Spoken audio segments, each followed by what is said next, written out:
Hoje em nossa conversa eu quero falar contigo sobre o medo. E quando a gente ouve falar no medo, a primeira impressão é de algo negativo, né? Algo que deve ser eliminado. Talvez não totalmente, talvez não em parte. Isso porque nós somos animais que instintivamente sentimos medo. Isso nos preserva. Se os seres humanos não tivessem medo, instintivamente, nós dificilmente chegaríamos onde chegamos no desenvolvimento da nossa raça, porque quando um animal selvagem tentava nos pegar, isso lá na pré-história, a gente se escondia, a gente ia para uma toca, a gente subia numa árvore, a gente fugia. Isso nos preservou. Os animais amedrontados e mais ágeis geralmente vivem mais como espécie do que os mais corajosos, porque o medo é um elemento, é um instinto de preservação. Agora, justamente porque nós temos medo, é que isso é trabalhado na gente de uma maneira distorcida e para nos prender, para nos manipular. Então nós vamos entrar num outro tipo de medo que não é o medo do instinto. É o medo que talvez seja instintivo, mas trabalhado de maneira artificial e fomentado como uma cultura. Eu sinto que nós vivemos nessa cultura do medo hoje. O medo que é alimentado pela indústria da informação, pela imprensa de maneira geral. Repare, veja as notícias mais lidas do G1 hoje, por exemplo. Você vai ver que a grande maioria ali das notícias são notícias de medo. Morte, assalto, assassinato, crise política e coisas do tipo. As pessoas estão tão condicionadas em relação ao medo que buscam o medo. O medo é muito retratado na dinâmica da religião. Há muitas religiões onde você não pode pensar, onde você não pode questionar. Eu diria que a grande maioria. O que varia é a linguagem. Algumas são mais diretas nesse sentido. Não consuma nenhuma informação, nenhum conteúdo, não leia nada, não ouça nada que não tenha a ver com a gente, que não seja produzido por nós, nas dimensões do nosso controle, nos limites dos nossos quintais. Outras não vão tão longe, pelo menos não são tão diretas, mas de um jeito ou de outro fazem as pessoas acreditarem que uma vez que ali há a expressão máxima da verdade, tudo que saia daquelas margens de alguma maneira se aproxima da mentira. Isso faz com que os seguidores religiosos fiquem tentando trazer as pessoas para dentro daqueles limites. Afinal de contas, ali é o limite, ali é a margem, ali é onde a verdade fica circunscrita. Né?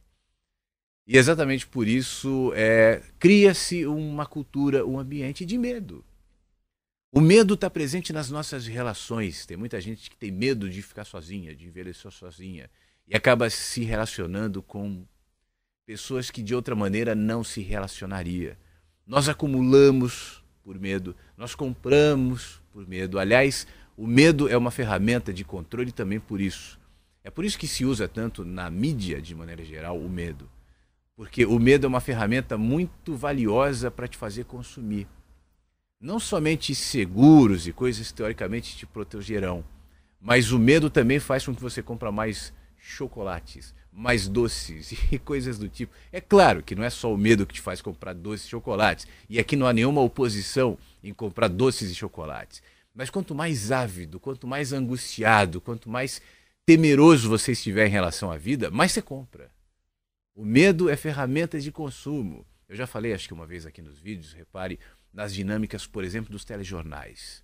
Então, o apresentador diante da câmera, trazendo as notícias de maneira compenetrada e séria de desgraças no Brasil e no mundo. Quando termina aquela sequência de desgraças, entra o break comercial.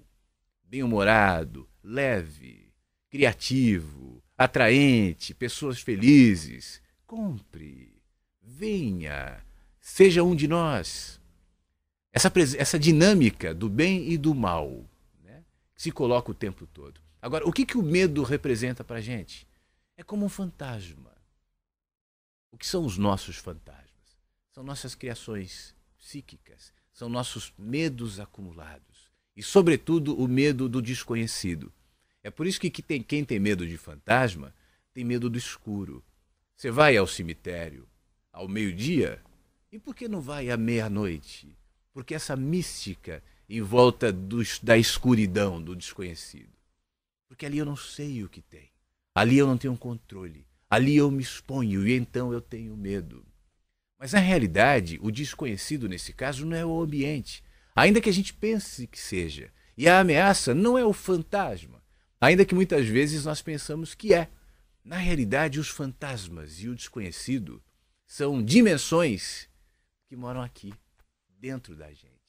E uma vez que em nós se ilumine a luz do conhecimento, os fantasmas se dissolvem. O que é o conhecimento? Bom, o conhecimento, em primeiro lugar, na minha opinião, tem a ver com um autoconhecimento. Quando eu me disponibilizo, quando eu me coloco para me questionar, para saber qual a natureza do meu medo, qual a natureza das minhas vontades, qual a natureza das minhas antipatias, o que me movimenta, o que faz com que eu entre muitas vezes nesse fluxo, onde todo mundo acorda no mesmo horário, sai de casa no mesmo horário, se veste da mesma maneira, fala mais ou menos igual, pensa mais ou menos igual, quer mais ou menos as mesmas coisas, onde os sonhos coletivamente são construídos e ninguém sabe exatamente por quê. Os mesmos anseios, os mesmos desejos, os mesmos ódios. Repare como coletivamente nós respondemos da mesma maneira aos apelos de ódio e os apelos de amor, colocados de maneira artificial, por várias maneiras, pela política, pela religião, pela imprensa, enfim. E nós vamos sendo conduzidos como manada, para que então a voz do pastor, e pode ser literalmente o pastor da igreja, o padre, pode ser o político, pode ser o líder tal, enfim, nos diga agora qual o próximo passo. O que nós vamos fazer? E na imaturidade, na infantilidade do medo, a gente segue sem jamais cogitar em acender a luz e se enxergar. Eu tenho trabalhado aqui no canal, nos vídeos, na rádio, inverso.com, nos livros, para te provocar. E não é te provocar uma mudança de olhar em relação ao mundo, porque eu não estou aqui para vender nenhuma visão de mundo específica. Eu estou aqui para te provocar, para se enxergar. E para saber que os seus medos, os seus fantasmas, os seus receios, ainda que sejam chamados por vários nomes, na realidade moram dentro de você. Acenda a luz aí dentro e ilumine aqueles porões onde os seus fantasmas escuros, noturnos, escondidos, uivam nas madrugadas. As madrugadas existenciais daquele que ainda não chegou na manhã, onde o sol nasceu e agora iluminou o ambiente. Alimente-se do que faz bem, leia bons livros, ouça boas músicas, cultive bons pensamentos. Os pensamentos são como sementes que a gente cultiva e você vai regando esses pensamentos a partir das relações, a partir de como você lida com as dificuldades da vida. Caramba, dificuldades a gente sempre vai ter. Ninguém consegue superar esses papos de autoajuda, 10 passos contra a tristeza, 15 passos contra a miséria. Isso tudo é para vender livros, isso tudo para te formatar. Você não precisa cair nessa. Haverá na nossa vida escassez, dificuldade, tristeza, ganhos, perdas, alegrias, para todos nós. O que nos diferencia não é ter ou não ter experiências difíceis, mas é como nós vemos as experiências, a partir dos significados que nós emprestamos a cada uma delas. E esses significados são absolutamente ligados com aquilo que nós somos. Então saia da zona da escuridão. Deixa de ser dominado. Deixa de ficar buscando fora em discursos, em ideologias, em regras, em leis, em igrejas, em misticismos quaisquer, enfim, em ideias que não partam de uma viagem dolorida, muitas vezes, mas absolutamente necessária para desconstruir pedaços, camadas, muros, algemas instaladas, entre outras maneiras, as que eu descrevi aqui, dentro de você, para eternamente te fazer ficar nessa gaiola, pensando que voar é perigoso, pensando que a floresta não é o seu habitat e que a gaiola é o melhor lugar do mundo. Não é. É só você quem pode abrir essa portinha aí.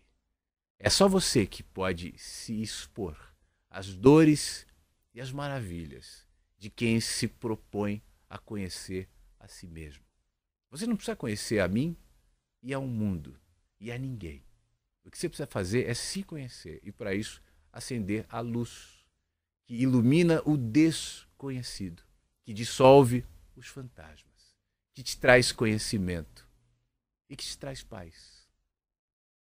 Aqui no canal há conteúdos para te ajudar nesse sentido.